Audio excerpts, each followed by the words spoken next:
Hey, bonjour, bonsoir, bonne nuit, bon matin, bon petit déjeuner. Cette blague a assez duré. Bienvenue dans la cave en vrac. Aujourd'hui, je vais vous présenter le nouveau générique qui va arriver et je vais vous montrer comment je l'ai fait.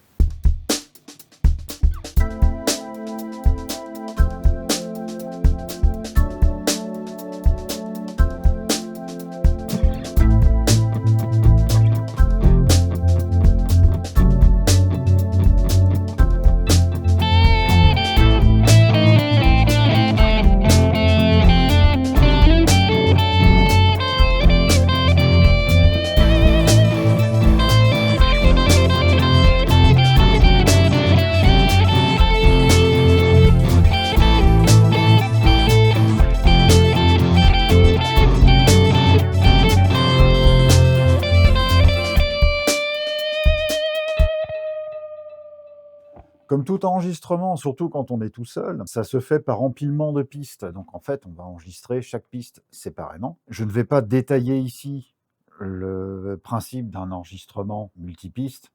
C'est pas le but de la vidéo. J'utilise un séquenceur qui est en fait un logiciel multipiste qui va me gérer différents instruments et me permet d'enregistrer plusieurs instruments l'un par-dessus l'autre, chacun sa piste.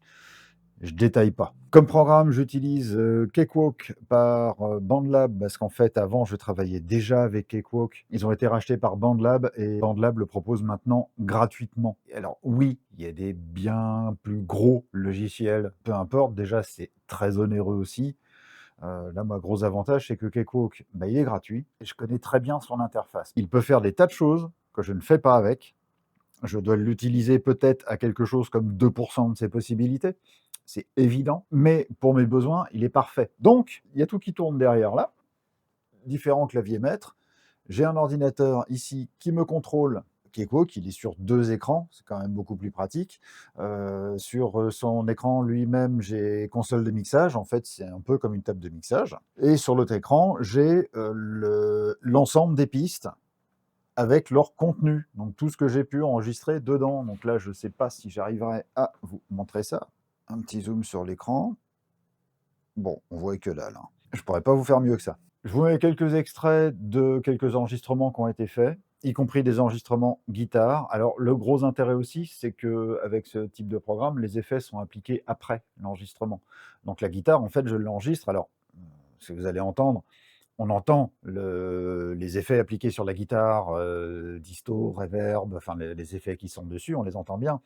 Mais ce qui est enregistré dans le programme, c'est le son de la guitare brute. Les effets sont appliqués après.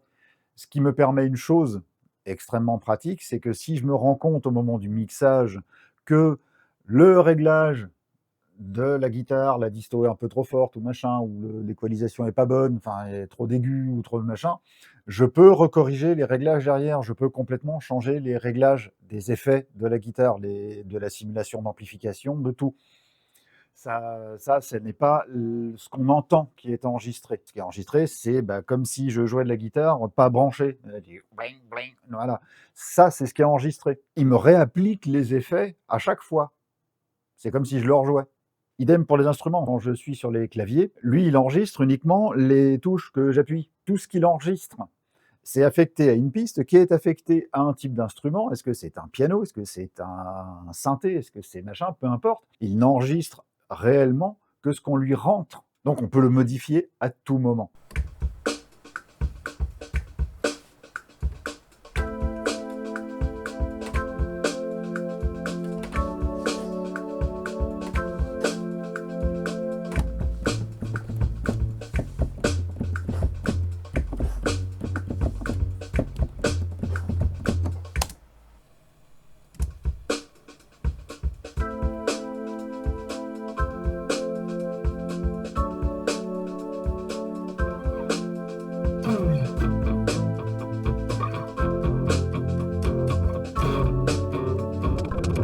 Il me l'a enregistré au moins? Il m'a rien enregistré du tout.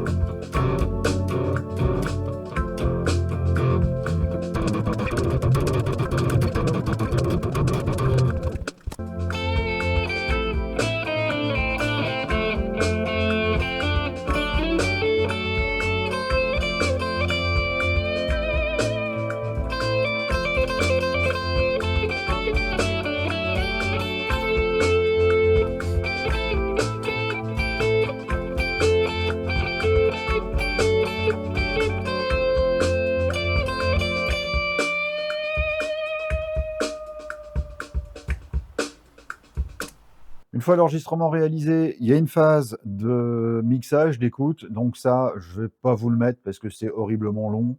C'est un travail qui se fait là, même plus avec les enceintes, c'est au casque. C'est vraiment écouter précisément tout ce qu'on entend et est-ce que le résultat est bon? Est-ce qu'il n'y a pas des instruments qui se rentrent dedans, qui se collisionnent, des sons qui deviennent absolument infâmes parce qu'ils sont mélangés trop près?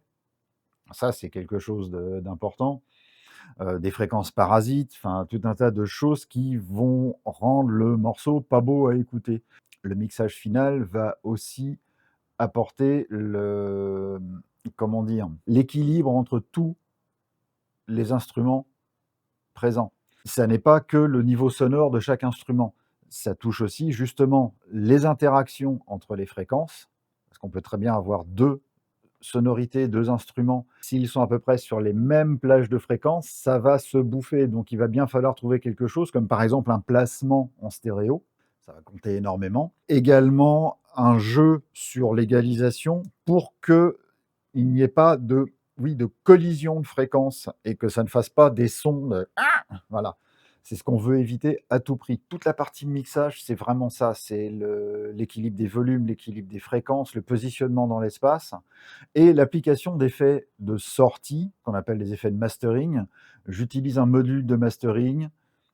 Pareil, comme c'est pas une exploitation professionnelle, je vais pas investir des milliers et des cents là-dedans. Donc c'est un module gratuit qui ne propose qu'un nombre limité de fonctionnalités de mastering, mais qui est très très bien. C'est Ozone 8 Elements de l'éditeur Isotope. Il est parfait, il est parfait. J'ai une égalisation globale, j'ai une présence stéréophonique, donc ce qui me permet aussi d'élargir, d'accentuer l'effet stéréo. À l'écoute, c'est beaucoup plus agréable quand le son se répartit bien dans l'espace, plutôt que d'être trop recentré ou alors trop défini, de dire d'entendre vraiment un instrument complètement d'un côté, un autre complètement de l'autre.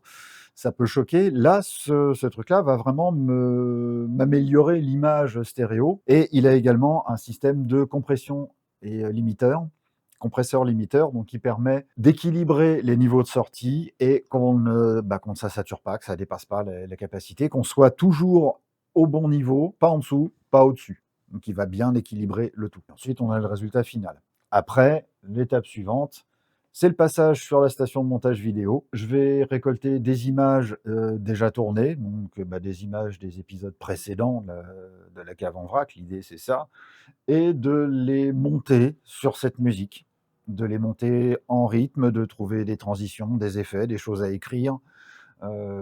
C'est là qu'il va y avoir en fait tout ce petit travail.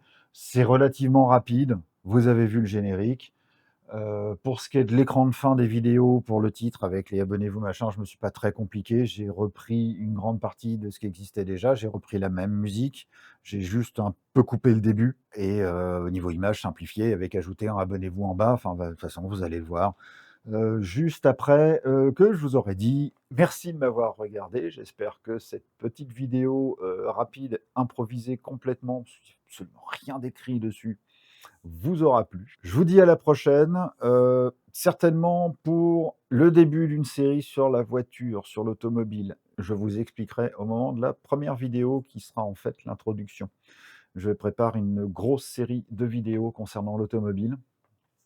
Alors rien de trop compliqué, heu, du moins sur le début, hein, mais ça devrait vous intéresser. Sur ce, je vous souhaite une excellente journée, soirée, nuit, matin. Je vais pas recommencer la blague qui était au début et je vous dis à très bientôt.